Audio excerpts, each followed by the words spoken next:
Hey everybody, Jim Cressman, Invictus Entertainment Group. I'm here today with Canadian country music Hall of Fame member, tremendous musician, also has a number of his own projects out, Wendell Ferguson. Today we're going to talk a little bit about building your band. Wendell, when a young artist is looking to put together a touring band, what's one of the most important pieces of criteria to keep in mind? Well, I would say quality. Quality. You want to work with good musicians all the time, the best you can afford. You know, you're not going to get the primo guys in the studio in Nashville unless you go to Nashville and pay the primo prices, the high prices. So find the best people in your area. If there's a good guitar player in your area, talk to them. Sometimes they'll come on board. Sometimes it's a mercenary thing. They want money. Everybody has to make money. But if you can get them on your project or something like that, always go for the best, because if you got a mediocre band and you do a mediocre song at a mediocre studio, it's not going to further your career. You've got to shoot high all the time. You're really investing in your own business as an artist, which is something that, you know, we commonly on the industry side remind them they're investing in building their own business. Sometimes that means they've got to go out and hire people early on, which may put them at a loss. Yes. Because they're trying to build a product that's marketable. How much do you deploy a concern about corporate culture in your band versus skill set? So you may want to hire a musician who's tremendously skilled, but maybe they don't necessarily fit in with the culture of the band. How much do you consider those things as you're assembling a band that's going to go on the road regularly? Okay, I won't use any names because we don't want to diss anybody in the business, but I knew a girl, and she was signed to a major record label, and she had a great band with her. Really seasoned, excellent musicians, and she had a thing going that was very magic.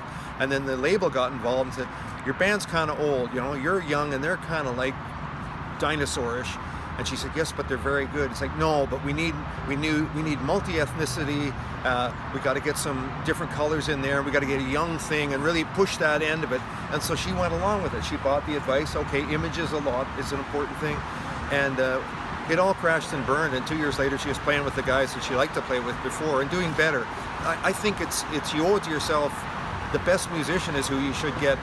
Obviously, if they're a slob on stage and they wear a t-shirt and a wife beater and they look terrible, that's not the image you want to project.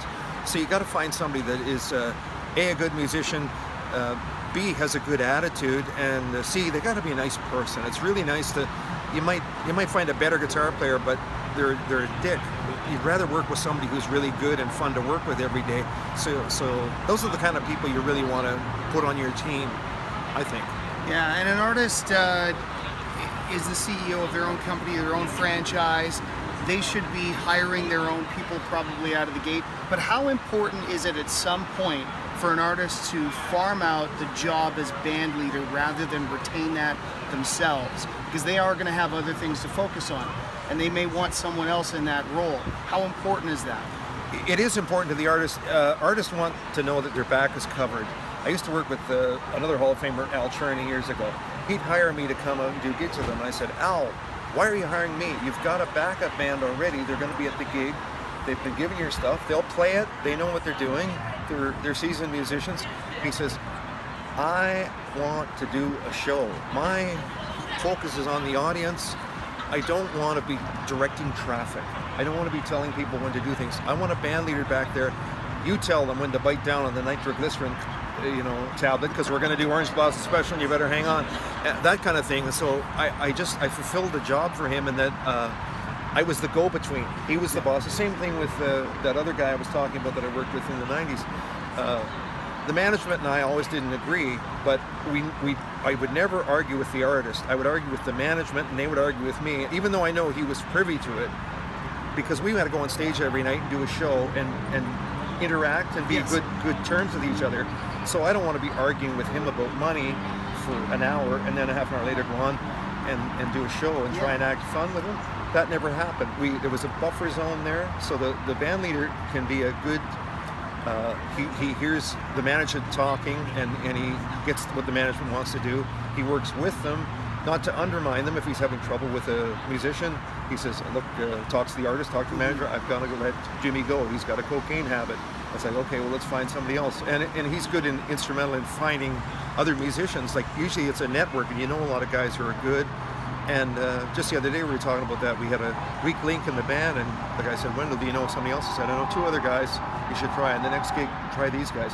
And it'll bring the level of the band up. And you know, that's always, you're trying to put yourself in the best light and give yourself the best chance. And if you're surrounded with the best people, they will bring you up. They'll bring you up to their level, and then hopefully you'll exceed it. A great band leader can be worth their weight in gold. Wendell, thanks for taking this time Thank you, today. Jim. Really And this is Jim appreciate Cressman, Invictus. He's the greatest. He is the greatest. He is.